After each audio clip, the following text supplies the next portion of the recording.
కేరళ, తమిళనాడు తీరాలకు కలక్కడ్ ముప్పు పొంచి ఉందని కేంద్ర ప్రభుత్వ సంస్థ ముందచ్చు హెచ్చరిక జారీ చేసింది. ఇవాళ రాత్రి అకస్మాత్తుగా సముద్రంలో వచ్చే ఉప్పిన కారణంగా బలమైన అలలు ఎగిసిపడే అవకాశం ఉందని సమాచారం. రాత్రి 11:30 గంటల వరకు తీరంలో వివిధ ప్రాంతాలలో 0.5 మీటర్ల నుంచి 1 మీటర్ మేర అలల తాకిడి ఉంటుందని, సముద్ర ఉప్పెన ముప్పు పొంచి ఉందని Indian national centre for opinion information services INCOIS హెచ్చరించింది.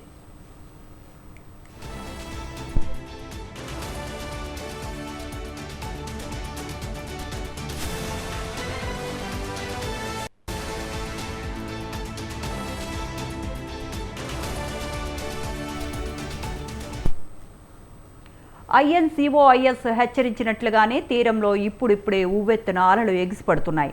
తీరంలో ఈ అలలు మరింత ఉధృతంగా ఎగిసిపడే అవకాశం ఉందని INCOIS అంచనా వేసింది. INCOIS హెచ్చరికల నేపథ్యంలో కేరళ, తమిళనాడు రాష్ట్రాల విపత్తు నిర్వహణ సంస్థలు అలర్ట్ అయ్యాయి. తీర ప్రాంతాలపై అదనపు నిఘా ఉంచాయి రెండు రాష్ట్రాల ప్రభుత్వాలు. అయితే కలక్కడ్ ముప్పు నేపథ్యంలో తీర ప్రాంత ప్రజలను రాష్ట్ర ప్రభుత్వాలు అప్రమత్తం చేశాయి.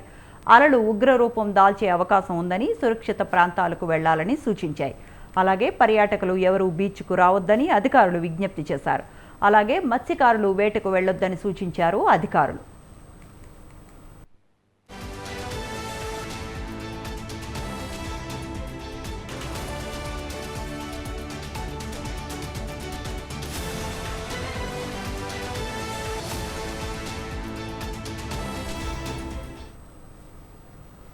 INCOIS సమాచారం ఇచ్చిన నేపథ్యంలో కేరళ విపత్తు ప్రతిస్పందన నిర్వహణ సంస్థ KSDMA అప్రమత్తమైంది. అధికారుల సూచన మేరకు తీర ప్రాంత ప్రజలు సురక్షిత ప్రదేశాలకు తరలి వెళ్లాలని సూచించింది. తీర ప్రాంత వాసులు ఎట్టి పరిస్థితుల్లోనూ చిన్న పడవలు, దేశీవాళీ పడవలు వేసుకుని సముద్రంలోకి వెళ్లొద్దని హెచ్చరించింది. ముందుగానే పడవలను సురక్షిత ప్రాంతాలకు చేర్చుకోవాలని ప్రకటించింది. ప్రస్తుతం జారీ చేసిన ప్రకటనను విరమించుకునే వరకు పర్యాటకులు బీచ్లోకి విహారానికి రావద్దని అధికారులు విజ్ఞప్తి చేశారు. తీర ప్రాంతాలపై అదనపు నిఘా ఉంచాలని అధికారులకు KSDMA సూచించింది.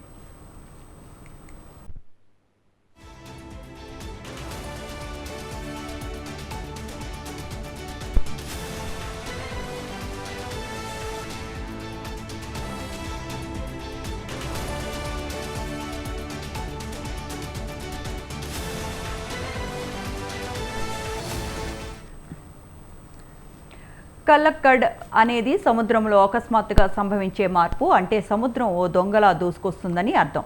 హిందూ మహాసముద్రంలో దక్షిణ భాగంలో కొన్నిసార్లు వీచే బలమైన గాలులే సముద్రం ఇలా అకస్మాత్తుగా ఉప్పొంగటానికి కారణమని INCOIS సంస్థ వెల్లడించింది. ఎలాంటి సూచన, హెచ్చరిక లేకుండా ఆ గాలులు వీస్తుంటాయని పేర్కొంది. అందుకే దీనిని స్థానికంగా కల్లక్కడల్ అని పిలుస్తారు.